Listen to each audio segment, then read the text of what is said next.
Did you know that Jesus is not the first Messiah? Long before Christ came to be, there was another who died. In ancient Jewish writings, there was a solid prophecy of two Messiahs. The first Messiah who would die in battle to prepare the path to final redemption, ushering in the second. But the Bible never tells us that Jesus died in battle. So if the Jewish texts were not talking about Jesus of Nazareth, then who was it? Who is the Messiah the world knew long before Jesus? And what happened to him? We'll find out together in this new episode of Secret Origins. Welcome. For centuries, many people have assumed that there's only one Messiah in Jewish tradition. But this is far from the truth. Tucked deep inside Talmudic, Kabbalistic, and apocalyptic writings is the mention of not one, but two Messiahs.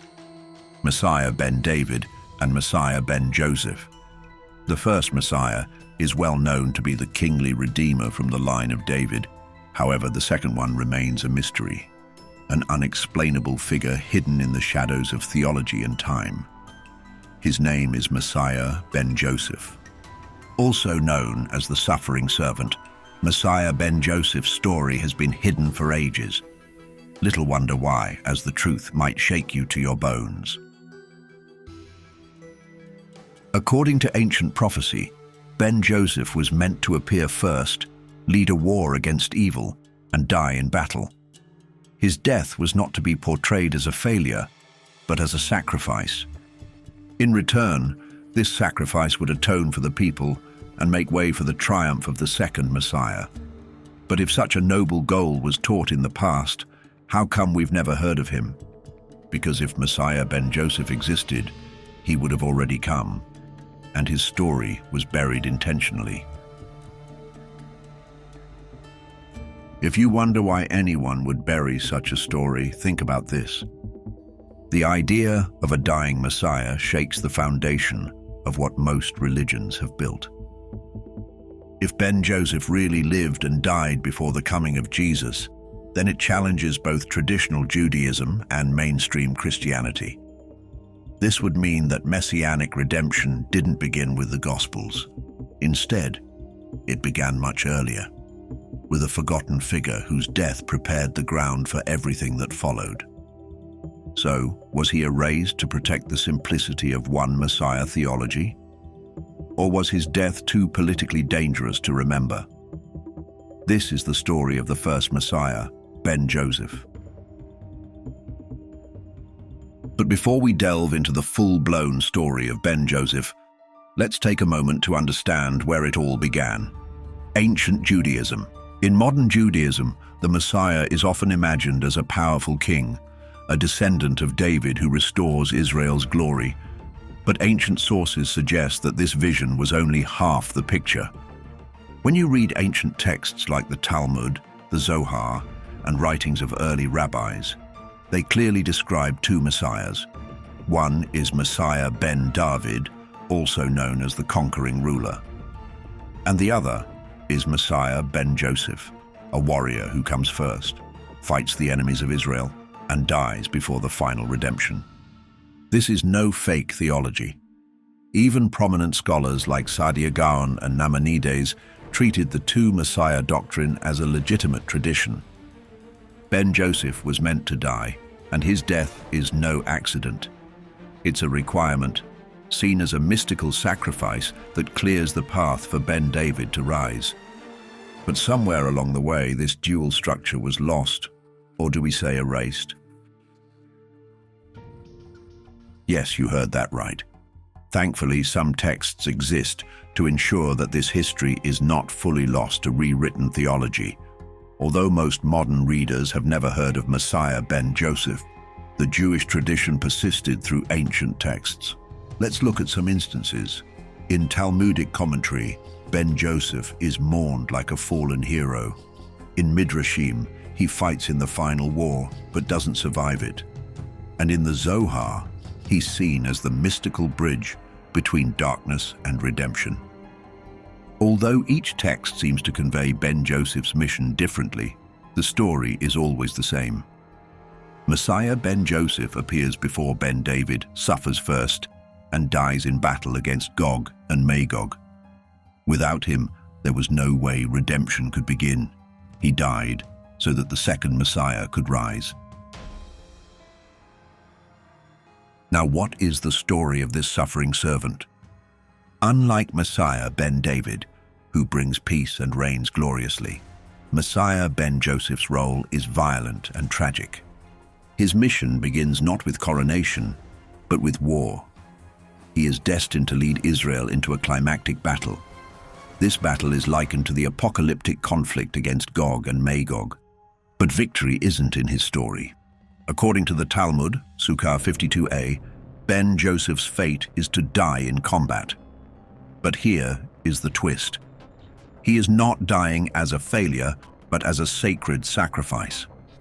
In some texts, they say that his death serves as atonement for Israel's sins. In others, his death is branded as part of a cosmic strategy, one that clears the spiritual path for Ben David to arrive. This isn't the kind of Messiah people were waiting for. Why? It's because this is not glory, it's blood. However, in Jewish mysticism, suffering isn't defeat. It's the beginning of redemption. And in that suffering servant role, Messiah ben Joseph became terrifyingly holy.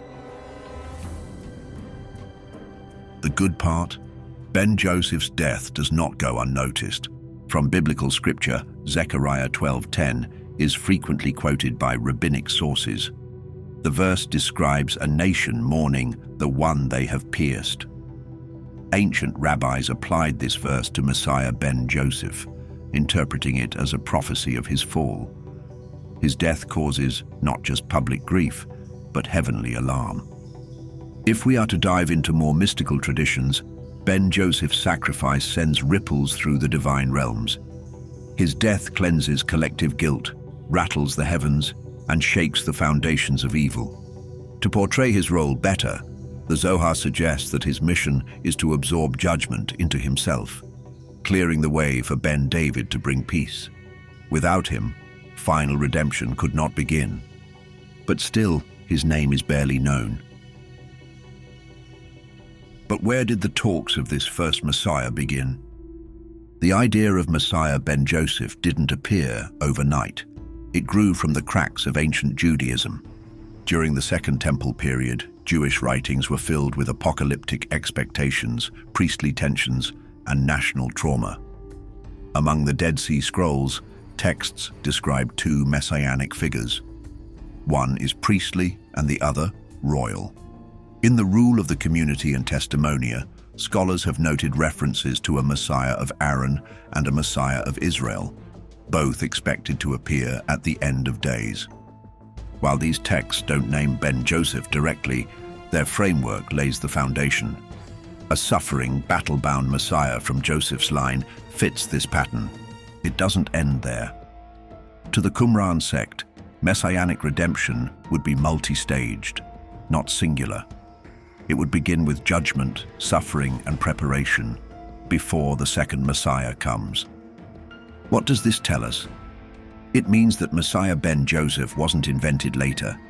He was already being expected. However, the deeper you dig, the older his shadow becomes. Most Bible scholars like to believe a jaw-breaking idea. They believe the servant songs in Isaiah, especially Isaiah 53, contain the earliest hints of a suffering messianic figure. He is despised and rejected, pierced for our transgressions. While mainstream Judaism later applied this to Israel collectively, early interpreters saw it as individual. Also, Zechariah 12 and Daniel 9 speak of a figure cut off before victory. It gets more interesting. Do you remember the Book of Enoch? Although the book is often linked with Second Temple mysticism, it also describes a pre-Redeemer figure cast in sorrow and sacrifice. When you put the pieces of text together, these scattered fragments show us that Jewish apocalyptic thought always expected a Messiah who would die first, before redemption could unfold. But surprisingly, later theology focused on kingship and glory. Before this rewritten version came to light, the first outlines of the Messiah were drawn in blood. Messiah ben Joseph had been etched into the blueprint of Jewish redemption from the very beginning. By now, you understand the story. Messiah ben Joseph came to suffer and prepare the path for the second Messiah. But which battle did he have to fight and die in to complete his mission? Enter the battle against Gog and Magog. In Jewish eschatology, the end of the world doesn't come quietly. It arrives with war, an all-consuming conflict. This war is known as the battle against Gog and Magog. This apocalyptic war is no minor detail. It's the very moment Messiah ben Joseph was born for. According to Talmud Sukkah 52a and other ancient texts, ben Joseph leads the armies of Israel into this final confrontation. His mission was straightforward: defeat chaos before it engulfs the world. But there's an unfortunate twist. He doesn't survive the battle. If you wonder why, it's because ben Joseph was prophesied to fall during this war. It was already written that he would be struck down in battle as nations rage and kingdoms collapse. His defeat sets the stage for Ben David's arrival, not as a warrior, but as a redeemer. And this redemption started with Ben Joseph's death on the battlefield. But why must Ben Joseph die? Historians offer an answer. It's because his death is an atonement. Have you heard about the scapegoat in Yom Kippur rituals? Just like that scapegoat or the blood sacrifices of the temple, Ben Joseph's death absorbs collective guilt. His suffering purifies the people, spiritually clearing the debris so that the real age of peace can begin. The Zohar even states that if the people were spiritually prepared, this death may have been averted. But historically, the expectation remains grim. Messiah ben Joseph was meant to fall. His story is often compared to Isaiah's suffering servant, pierced and crushed for others. His end causes mass mourning, echoing Zechariah 12:10. They shall look upon the one they have pierced. So, what happens after his death? Everything happens, because once the warrior fell, the king could finally rise. Despite the heart-wrenching story surrounding Ben Joseph, many still wonder, was he ever real? To some rabbis, he's entirely prophetic. That is, he's regarded as an end-time figure who hasn't yet appeared. But a more popular belief is that he already came, lived, fought, and died, long before the idea of Jesus ever entered the picture. This raises a troubling possibility for those in doubt. Could Ben Joseph have been a real historical person, mistaken for a failed rebel or martyr, while fulfilling a sacred role? After all, the Talmud never says when he'll appear. It only says he must die. Because of this, Ben Joseph's identity has ended up as a mystery. It's as if Jewish tradition wanted us to look but never recognize the man we were searching for. But if we stick to what many ancient texts testified, Ben Joseph did exist. And if Ben Joseph did exist, he was never meant to shine. His role was suffering, not glory. From the start, his destiny was silence, not kingship. When rabbinic sources speak about this figure, they insinuate that Ben Joseph's identity would only be fully understood after his death. When the mourning begins, when redemption unfolds, and when it's already too late to thank him. What if this is the reason his name is making the rounds today? Are we finally understanding his identity? This is why Ben Joseph is tagged as the Shadow Messiah, a figure whose impact is felt, not seen, a Messiah who prepares the world for salvation, but is forgotten by the time it arrives. And this feature opens the door to an even deeper mystery. Could some ancient figure lost to history have fulfilled this role already? A priest executed unjustly, a freedom fighter whose death rallied a people, a scapegoat whose sacrifice turned history around. If such a man existed, he might have died thinking he failed. But in the hidden script of divine redemption, his failure may have been the plan all along. Now, in the search for who might have played Ben Joseph's prophesied roles, many candidates make the list. But sitting at the top of this list is Simon bar Kokhba, the revolutionary leader who waged war against Rome in the 2nd century CE. In those days, one of the most respected sages at the time, Rabbi Akiva, openly declared Bar Kokhba as the Messiah. He united the people, reclaimed Jerusalem, and even minted coins in his name. For a split moment, it seemed Israel's redemption had come. But after a while, catastrophe struck, and it came in the form of Rome's retaliation. The rebellion kick-started by Rabbi Akiva was crushed. Bar Kokhba was killed, and his movement had to end. To some avid followers, his failure disqualified him from being the Messiah. But to others familiar with Ben Joseph's prophecy, his defeat was the point. He was meant to be the warrior Messiah who fought and died before final redemption.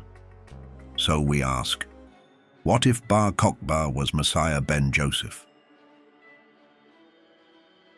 Before you nod to that, you should know something. Bar Kokhba isn't the only figure scholars point to. Some look to Onias III, the murdered high priest whose mysterious death in the 2nd century BCE shook the temple system. There is more. Some rabbis point to Joshua ben Nun, the biblical leader from the tribe of Ephraim. This is someone who shares striking traits with Ben Joseph.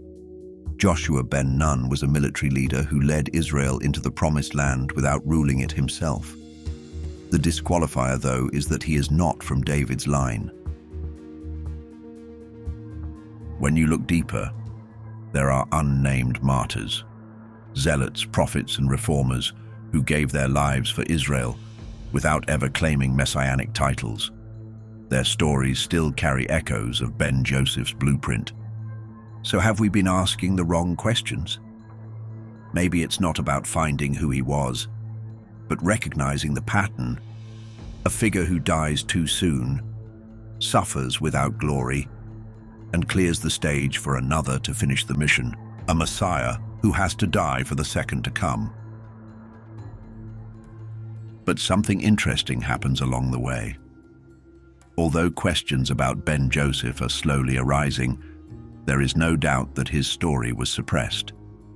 This is why, after the crushing defeat of the Bar Kokhba revolt, Jewish leadership faced a crisis. This crisis was not just about politics, but prophecy. Think about it from their perspective.